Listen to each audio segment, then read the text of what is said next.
Yeah, should be good. Hi everyone, my name is Lavanya and I am the Managing Director of the Legal Mile. Here with me today, joining from the Legal Mile is Gia. And we also have from the starting line, Henry from the starting line, yes. So today we'll be talking about commercial awareness deep dives. So let me just do my introduction when the PowerPoint slides up. Right. Okay. Yeah, as I've mentioned, welcome to the Commercial Awareness Deep Dives Series 1, Episode 3. And we'll be talking about a few different topics. Firstly, we'll be talking about the Apollo and Athene merger and how that's gonna have effects on SPACs and alternative investments. And then Gia is going to cover the future of EVs, and Henry will be covering cryptocurrencies and blockchain technology. So if you have any questions during the session, please pop it in the chat and we'll try our best to answer it. And yeah, are you guys ready to go? Yeah? Okay. Right, firstly, so recently there was a merger with Apollo and Athene. So just to give a bit of inside information, Apollo Global, what it does, it is an asset management. And so it invests in companies. And a fun fact is that Athene was actually a company that was started by Apollo in 2009 after the financial crisis. Now, recently in the merger, Apollo Global is about to buy the annuities provided by Athene for 11 billion. So it's one of the biggest deals. Now, one thing that's interesting about this deal is brings me to my second point on the slide, which is are institutional investors investments in them better than IPOs? And the reason why I'm talking about this today is because, as we all know, have you read the news in the Financial Times? SPACs, which are special purpose acquisition vehicles, are gaining a lot of momentum. And what SPACs are essentially are blank check companies where a company is floated on the stock exchange without a destination. For example, they have no idea what acquisition they'll be making. So it's something like private equity. Some people would argue it's not, but it's something similar to private equity. They will acquire a company, however, they don't know it yet. And the difference is it's floated on the stock exchange and public investments are available. So this is really interesting because although SPACs have been really popular these days, the problem is it hasn't been doing quite as well as people suspected it to be. There have been a certain amount of news saying that certain SPACs are not getting their acquired target because there's a bit of over competition in these areas, which is why when Apollo took in Athene, even though they did it for reasons and people have said it's because they were having lawsuits or favoritism, it could be an indicator that private equity companies, which are currently looking into SPACs, might be looking into taking on insurance firms or similar institutional investors just because they have consistent income. For example, if you have life insurance, you are paying that every month or every year, and that's a steady flow of income that the parent company, which might be the private equity backer, could use to fund their exploits, if you like. So what do you think about that, Gia and Henry? Do you think we might be looking into an alternative investment instead of SPACs? Yeah, I definitely think that people are going to get bored of SPACs just as they get bored of everything else. It is a bubble, your favorite word. And at the moment, like, so many new things are happening and people want new. So if there's a new way of investing, then I think that is something that people are going to be looking at. Yeah, I actually read up on SPACs, yeah, and there's an ETF index that tracks sort of a wide array of SPACs, and 13% of its shares are now shorted. So in 2021 already, the volume invested in SPACs has surpassed that of 2020, and we're only 3 months into the year.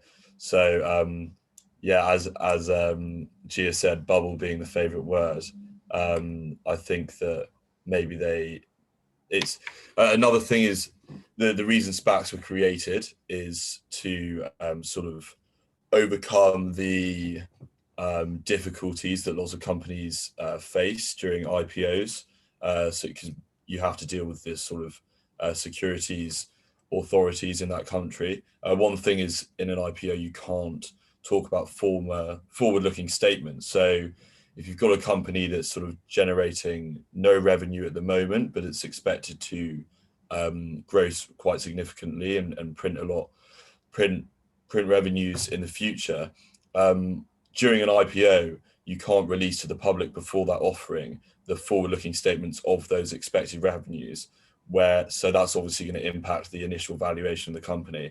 Whereas if companies are looking to launch through SPACs, they're allowed to release these forward-looking statements, which obviously give sort of a rosier financial picture of that company. So, but the thing is, these companies that have really benefited from the pandemic, so you've got Deliveroo and Bumble, DoorDash, all those IPOs recently, they're all sort of big growth companies that aren't receiving a lot of revenue. However, I think that as we see the pandemic come to an end, and we see that post-pandemic recovery, these sort of staple economically sound companies like insurers that have these stable incomes are going to start to come back into favor. And I think that these companies that are looking to take advantage of the high growth SPAC phase are going to be less looked at as we invest in more of these, see a sort of shift towards the value investments, the ones with stable incomes like Athene, these insurance companies. Yeah, no, that makes a lot of sense. Like, Gia and Henry, thank you for that. But I find it's really interesting, especially Henry, now that you brought up the pandemic, because I've always felt that what the pandemic has given is that governments have been asked to act and banks are asked to act on stimulus packages, and each household is getting essentially free money, if you like. And these are going to investments. I mean, we have seen so many investment blow ups. I mean, how many of us, well, I don't think any of us will forget Reddit's impact on the financial markets. But it is really interesting that people are investing. And I think that because as we move on closer to normalcy, to normality and whatnot, that this SPACs might actually reduce, just because SPACs have been here for an extremely long time. It's only gotten favor since the pandemic. And this can be attributed to the fact that stimulus packages are there and people are getting more into investing, and also thinking about trading applications on your phones. They're so much easier and whatnot. But what do you think? Do you think that SPACs will perhaps ridiculously disappear in the next few years? Because what I'm thinking is that one thing that SPACs is having issues with, it's that it has a timeline for them to get on board, whereas with insurance, and because they keep coming up with consistent income, private equities or even companies looking to invest, they can plan for longer. There is no rush. They can deal with the over competition slowly. And also the UK, especially as its financial standing now, because how difficult Brexit is, have also considered their regulations to deal with SPACs. But this might be shifting, and Apollo and Athene could be setting this trend. What do you guys think? Are we going back to looking at PE and institutional investors? I definitely think that's the case, because I think with the pandemic, everything has shifted. People's steady income isn't coming in, and so they're trying to find new ways of getting the income that they would be able to rely on. And as we go back to normality, people are going to have that steady income. They're going to be less likely to want to do, more risky things. They want the stability. And especially if, governments put in place, I don't know, structures to stop a pandemic from happening again, or they have like a plan, then there's less of this, at the moment, the pandemic's kind of created a sort of limbo, like we're neither here nor there. And so it's been the time for all of these ridiculous things like Reddit shifting the market, like all of that has happened because there's not anything that you can rely on. Everything is just, new, and people are just doing whatever the hell they want, really, because what's the worst that can happen? They're already in a pandemic. I agree. I agree in the long term, but I think in the short term, SPACs aren't over. They're definitely, as you said, Lavina, they're not a new thing. And sort of pre 2008, they were called a different name. And you had instances where you were talking about that sort of timeline of people of the launcher has to invest the clients, the investors' money. I think it's a 2-year time period before they have to give them back. But you had instances of people just investing in sort of themselves or bogus companies, and then SPACs were reborn under a different name, now special purpose acquisition companies. I think there's an inherent problem with them. Also, you've got the fact that the founders take 20% of the equity that they acquire of the company that they acquire, using the investors' money as sort of like a payment, which is obviously not in the investors' interest. But we're in a period of extremely loose monetary conditions. You've still got Biden's stimulus checks, the 1.9 trillion stimulus still hitting, where yields are US 10 years, if no one knows, they've had sort of in recent weeks, they've been rising, which has been wreaking havoc in equity markets, but still they are by no means high, hit a sort of 1-year high of 1.75% the other day, but they're still not high. There's still a lot of room for growth. The only thing that I think will be definitely weighing on these high growth SPACs is the rise of inflation as we come out of this pandemic. We're not showing that on CPI figures yet, but I was actually just watching a webinar the other day, and the sort of components, so commodities such as timber's seen a 113% rise in price, iron 83%. So inflation's coming, we just don't see it yet, and the inflation is going to reduce the present value of the future growth cash flows of these big growth companies. So I think it's definitely going to be weighing on people's minds. And again, we're going to see this move away from these high growth companies into these more traditional, economically stable companies that have been quite frankly beaten down by the pandemic, such as banks, insurers, and that sort of thing. Yeah, no, I think that's really interesting. I mean, there's always this thing, if you don't get anything better, it's always good to be a fund manager. You get 2% of all the investments, 220. But yeah, no, that's brilliant. So what does this mean for commercial awareness, guys? So this basically means that, everyone's talking about SPACs, and, you can have in your assessment centers and interviews where they bring out a topic about SPACs, and you can kind of make this idea is that, it's not new, it's quite old. And as Henry put it used to be called something else. That's I think that would be a good quiz question after this webinar, don't you think, Jaya? And yeah, no, that's actually exciting. So where do law firms fit into this? Well, if we are shifting away from SPACs and back into how private equity used to be, or mergers and acquisitions with companies, we will be seeing quite a bit of shift in it for lawyers doing all these things. The paperwork needs to be done. There'll be a different timeline. And so this will be an interesting topic to bring up in any of your interviews for commercial awareness. And now, because this topic is so exciting and we could talk about it for hours, but we do have 2 more interesting topics as well. Let's move on. Gia, do you want to take the lead for the future of EVs?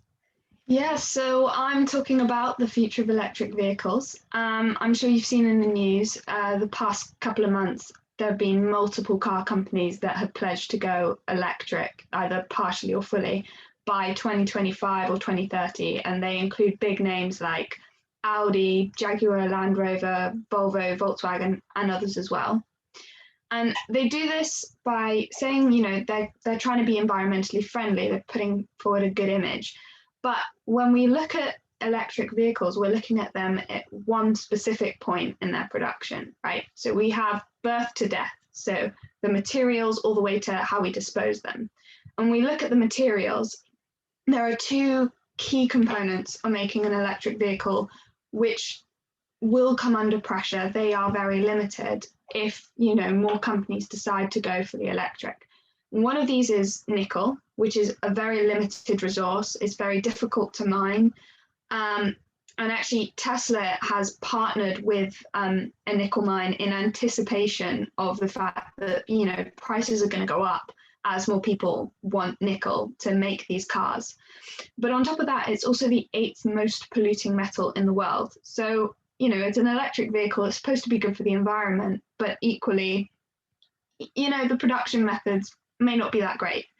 And on top of that, it creates toxic dust, and that creates serious health issues for miners.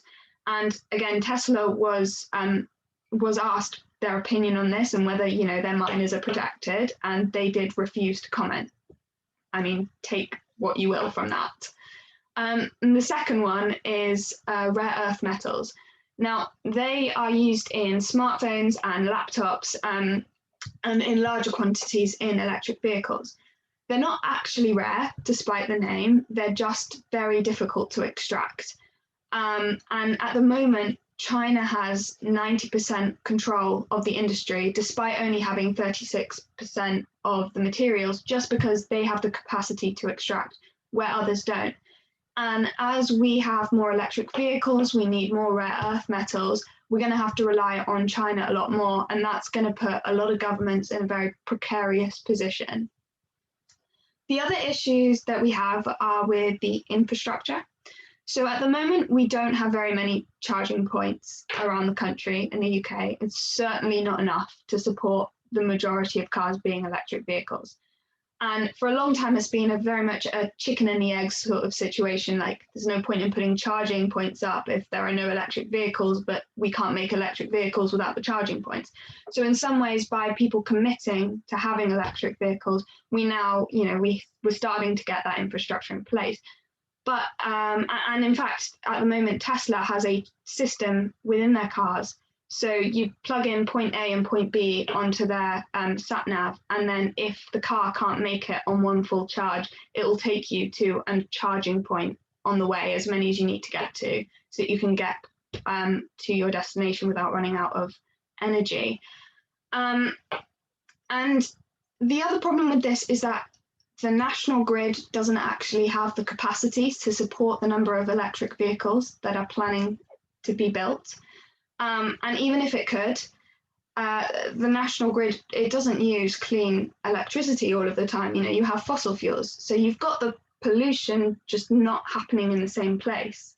And that's not to say that it's not environmentally friendly. It is. The operation of electric vehicles produces less than half the carbon of petrol and diesel cars combined. So it is a lot better, but there are still problems. And then the other thing we have to think about is the attractiveness of electric vehicles. So when people buy luxury models like Aston Martins, Jaguar Land Rover, for some people, part of what they're getting is the sound the car makes, the revving of the engine, like the whole experience of a car. And obviously with an electric car, we don't get that experience. And Ferrari has actually said they're never going to go fully electric because of this. And I do think that's an interesting one, because that's going to depend on laws, in the future. They might have to. But that's certainly something to think about. And then I will come back to the SPAC bubbles, but we did talk about that in the previous one. So I might just skip over to hydrogen very quickly. It's an alternative method for fuel, and BP is investing in it heavily. There's different ways of producing hydrogen, and it's called green, blue, and grey, with green being, the most sustainable, the grey being the easiest to produce, but also quite polluting.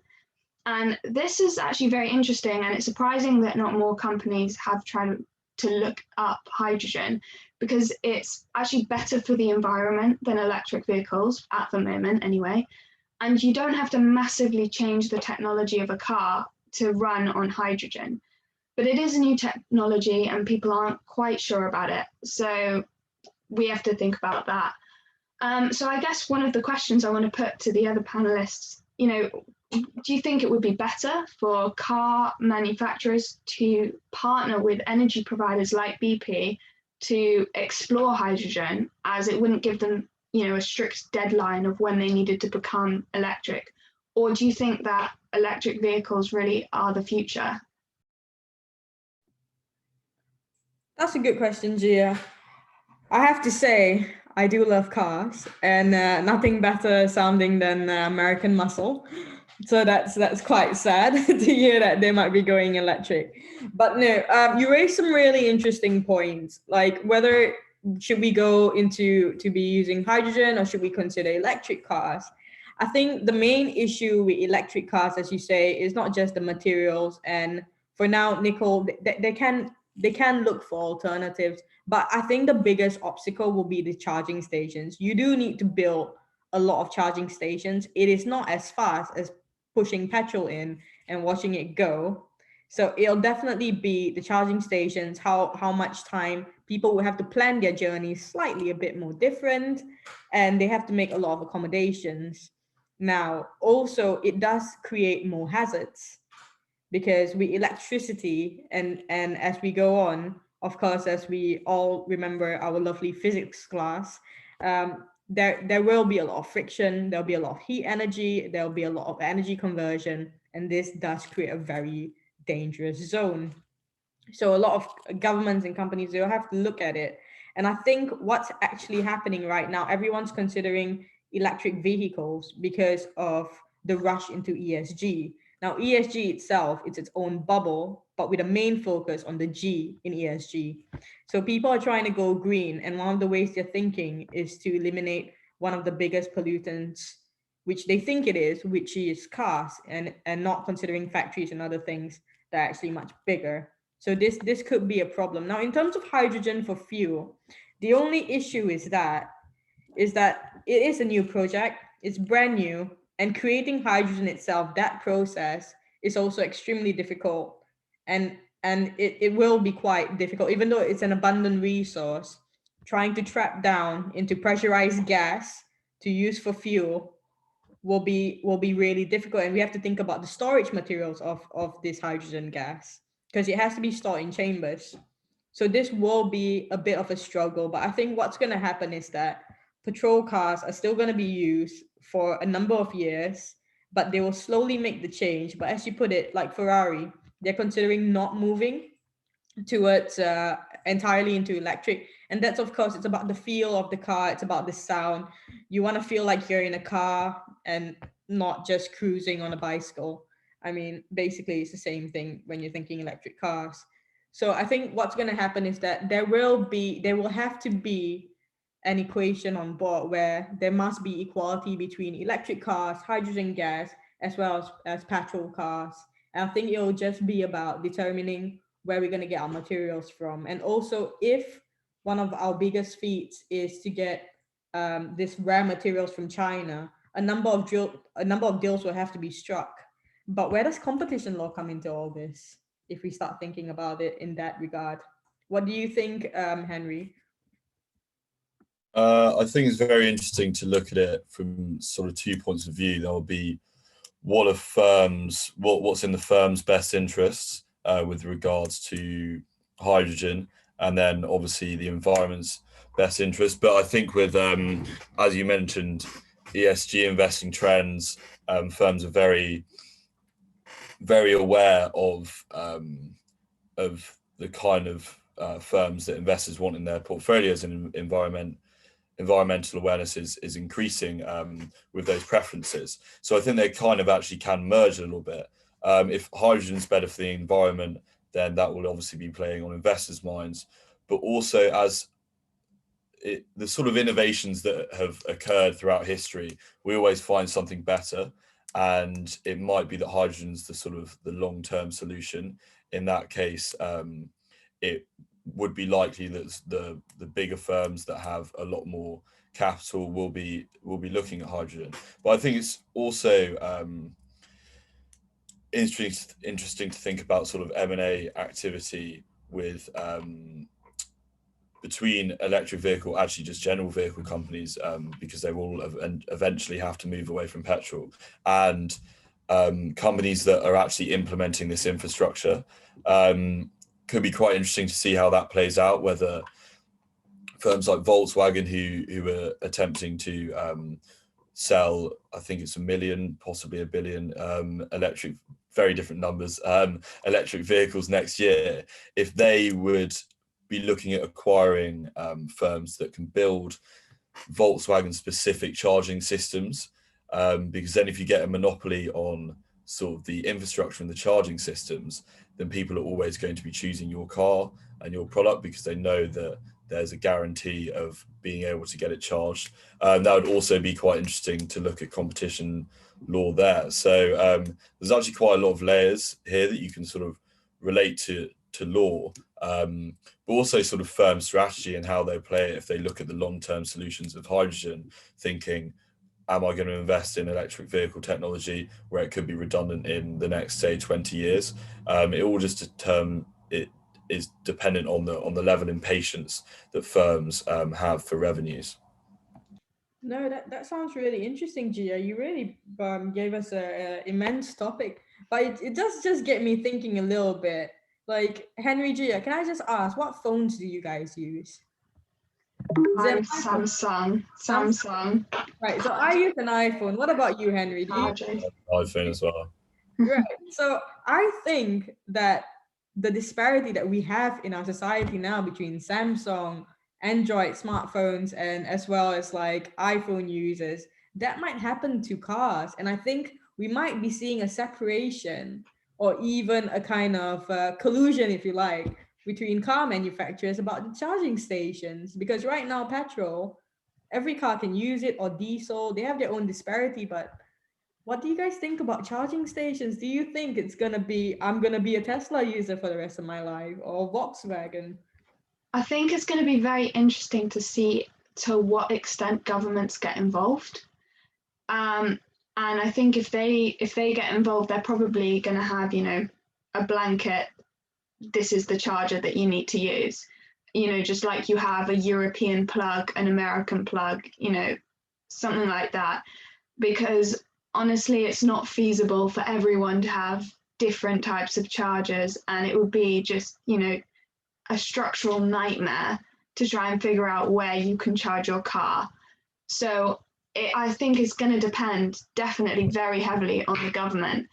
But equally on, the car makers, is it simpler for them to go with what's already on the market, especially, Tesla's leading the way, obviously, with electric cars. But are people going to use their technology, or are people going to invest in their own, or like what's safer to do? No, I think that's really interesting. Henry, what do you think about patents? You really have to wonder when these electric car makers start making their versions. There'll be a lot of patenting going on. There'll be a lot of IP going on, as well as what goes on in the car. But then there's this regulation and structural changes that's going to affect things. And I think, it'll be quite an exciting field. Yeah, I definitely agree. I think what we will end up seeing happen is you'll have the big car makers like Volkswagen and the sort of big conglomerates that own a variety of different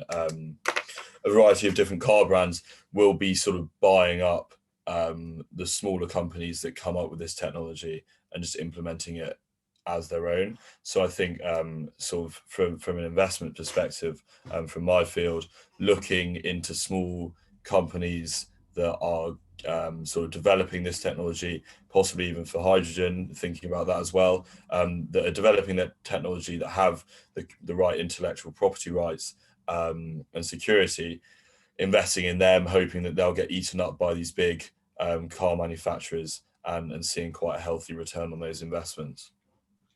Yeah, definitely. I think the other thing that has to be considered is, the market presence of the car companies.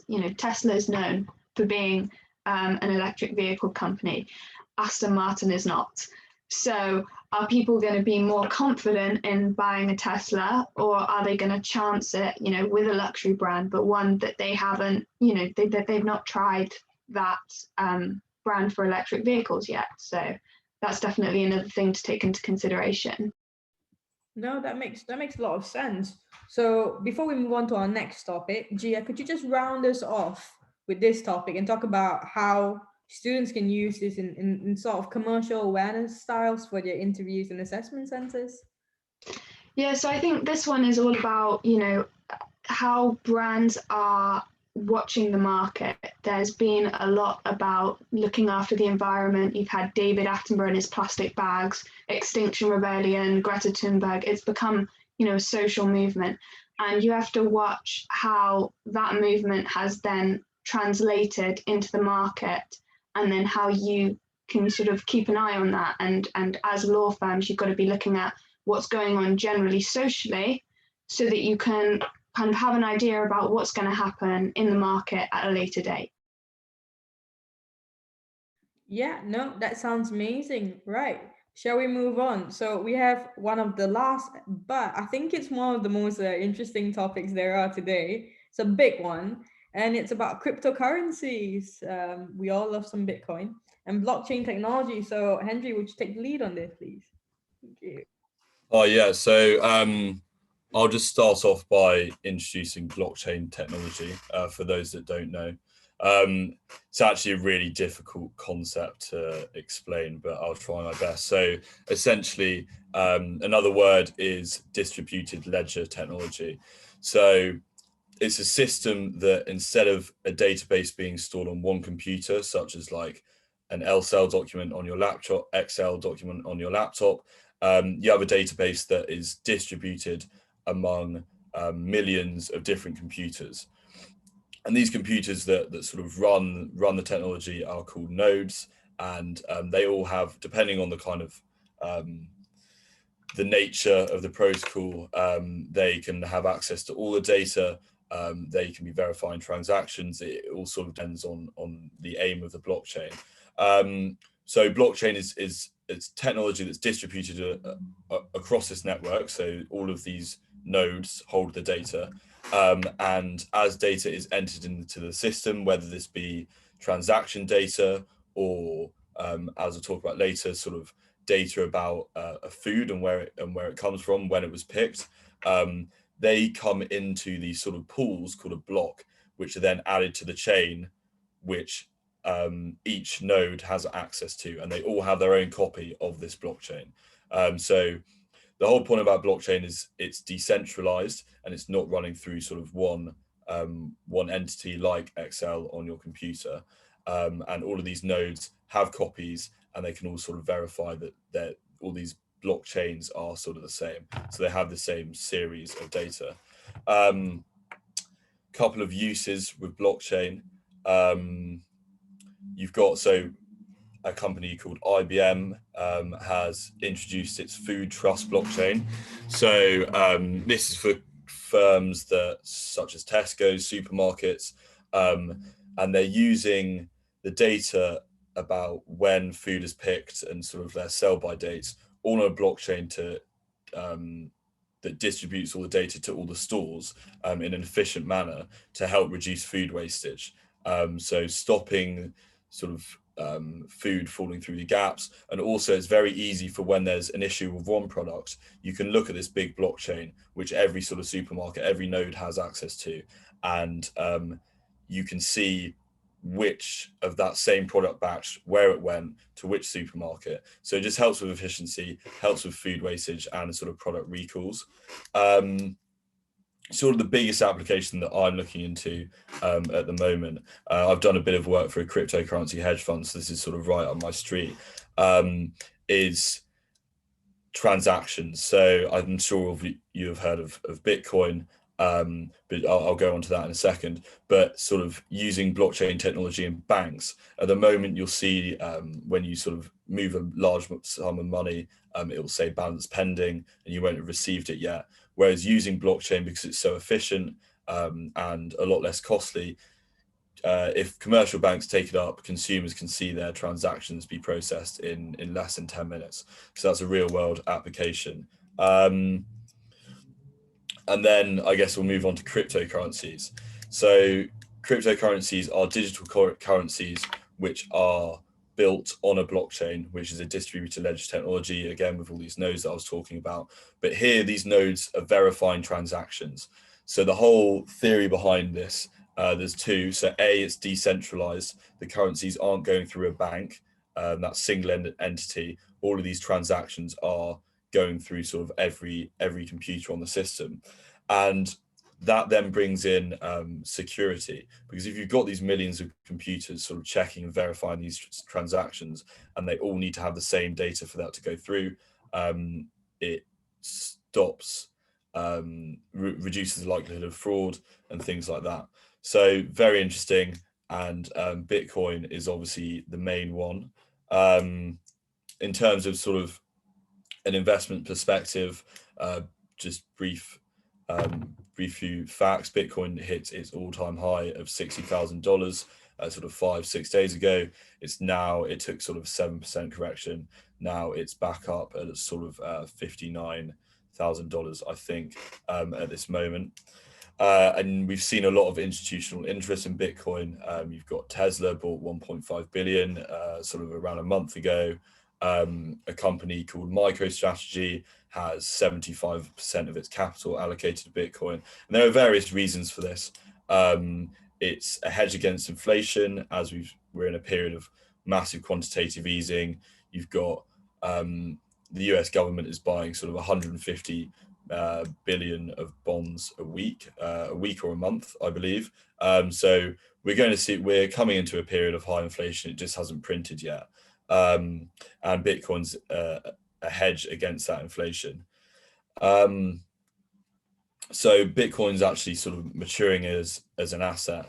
It sort of started, it was released at 0.06, so 6 cents. Now it's at 60,000. It's come a long way, and there's been a lot of, it's been a bumpy road for Bitcoin, but now sort of institutions are getting involved. It's really, really interesting space. And I definitely recommend reading more, as it's a very, very deep topic, and I'm not sure I have really time to talk about it that much. Another interesting cryptocurrency is Ethereum. It's sort of like Bitcoin's little brother. So something really cool about Ethereum is, so Ethereum is a company, and you've got the Ethereum network, which is essentially similar to Bitcoin's blockchain. And the cryptocurrency that you use to navigate this network is called Ether. And that's the cryptocurrency that people are gaining investment returns from, due to the network effect of people using this Ethereum network to do business, having to buy Ether, therefore the price goes up. So the Ethereum network, really cool. So first thing, there are these things called smart contracts, which essentially allow companies to hold sort of virtual vending machines on the Ethereum network, again verified by all of these different nodes, and decentralized, so not coming through one single entity, not one company, it's everyone involved. So you've got a vending machine that, say, a clothes company may set up on the Ethereum network, and as a consumer, you'll go in, you'll buy your Ether, you will go to that smart contract, purchase the clothes will be sent to you, and the Ether will then be deposited in the clothes company's account. So that's really quite cool. Essentially just a virtual vending machine. And then also allows businesses to build these things called decentralized apps, also referred to as D-apps. So actually quite a while ago now, you had the whole issues with TikTok and companies stealing data and governments stealing data. If TikTok had been built on the Ethereum network, then no one would own that data. So that'd be something that's really interesting for sort of like social media sites, where we know there's been so many issues with Facebook and all of these other content sort of providers taking consumer data, which is a big issue with data protection law and things like that. If these apps are built on the Ethereum system, decentralized, then as a consumer, no one owns your data, no one sees your data. So that's something that's really topical, and I think is going to sort of blow up, obviously a big trend. And then you've sort of got these alternative coins. I'll just run through a few of them. One is called Tron. That's a sort of content provider, where again so on YouTube, so for example, sort of like YouTube on a decentralized network, and on YouTube YouTube will take money from the advertisements as a content creator that are on your videos on Tron. If you're letting advertisements exist on your content, then it's only you that actually earns a return from that. So that's quite nice. You've got Synthetics, which is essentially a tokenized derivatives provider. So sort of futures and these financial products surrounding Bitcoin. You can buy them in that form, and of particularly other altcoins, which is something that you can't really get on your general crypto exchanges. Chainlink is something that links all of these different blockchains together, which is really cool because at the moment they're quite segregated and there isn't much cohesion. And then you've got something called Stellar, which facilitates cross-border transactions, sort of like Bitcoin as a medium exchange, but specified in that cross-border space. And then something that's really interesting, probably more interesting to you lawyers, and particularly people going into sort of looking at private equity and M&A, is the companies that are actually involved in this space. Personally, as just some of my internship work, I've been tasked of looking at Bitcoin and blockchain stocks for sort of like an index. But the issue is most of these aren't publicly traded companies. So we're really looking into the private space now. That's where private equity really gets to shine in this sector. So there's a company called Digital Asset and another one called Chain, which is essentially implementing and building these blockchains for financial institutions like Citibank, the Australian Stock Exchange, the Singapore Stock Exchange, to enable these transactions that are created by their clients to be processed a lot quicker and more efficient. You've got the exchanges, which to date, none of them have gone public. Coinbase has put in an IPO, but you've got Coinbase, Binance, all of these, again, smaller private companies, and you're just seeing them eat up sort of custodians that can hold your cryptos for you. Again, really topical in the M&A space. Another one called Blockchangers, which actually not only does it build blockchain technology for businesses and specifies in crypto, it's also begun advising its clients on how to tackle with regulation, assuming that the sort of financial regulators in the UK and the US are really going to clamp down on regulating cryptocurrencies. Actually, we saw India ban the trading of Bitcoin and Ethereum just a few days ago. You've also got something called BitDegree, which pays you to learn about blockchain, which is really cool. And then one called Steam, which is sort of the YouTube of the sort of blockchain distributed decentralized world. So all quite topical. Obviously the crypto is not that relatable, but it's all sort of thinking about this big trend. And I guess as lawyers, you'll be quite interested in that in sort of a commercial awareness topic. But what do you guys think about crypto? Because obviously it's a very controversial topic, and you get quite a sort of out of date people sort of turning their noses up at it. But I'm interested to hear your thoughts. Yeah, I mean, I think it's very interesting. I think the blockchain technology more than the cryptocurrency is very interesting. I'm not convinced that countries are going to take up cryptocurrency, especially as you've seen India, ban it. And I know in China they're trying to create their own version of cryptocurrency at the moment. I can't remember what they're calling it. But definitely the blockchain technology is probably, it could be a game changer, especially in terms of privacy, data protection. Definitely. I don't know, what do you think, Lavanya? Oof, it's a tough topic. It's a really interesting topic. But yeah, I am kind of with Gia on this one. Cryptocurrency, as much as it does give a credible source, and it can be controlled and whatnot. The problem is it's not going to be regulated as heavily, and the problem is sometimes we do need to just give out money, as we have seen in the pandemic and in 2008 financial crisis. Also cryptocurrencies, because it's so it's away from the regulation side of it, and it's been decentralized and free to use. I think there might be issues, and also I feel like there might be a little bit of controversy when it comes to blockchain. As much as everyone says that your data is going to be protected, but if someone can hack into it, and also it does kind of put you in a loophole if you're using blockchain technology and every single transaction is being recorded on a piece of blockchain. And if all these blockchains do come together, you can kind of tell a lot more about a person. If there is over reliance on a certain piece of technology, as we have seen, there can be data breaches, and it can kind of shoot you in the foot. But what do you think, Henry? Do you think that will ever happen? It's an interesting one, but I think blockchain has a lot of real world applications, as we've seen with sort of IBM, especially in the financial services sector.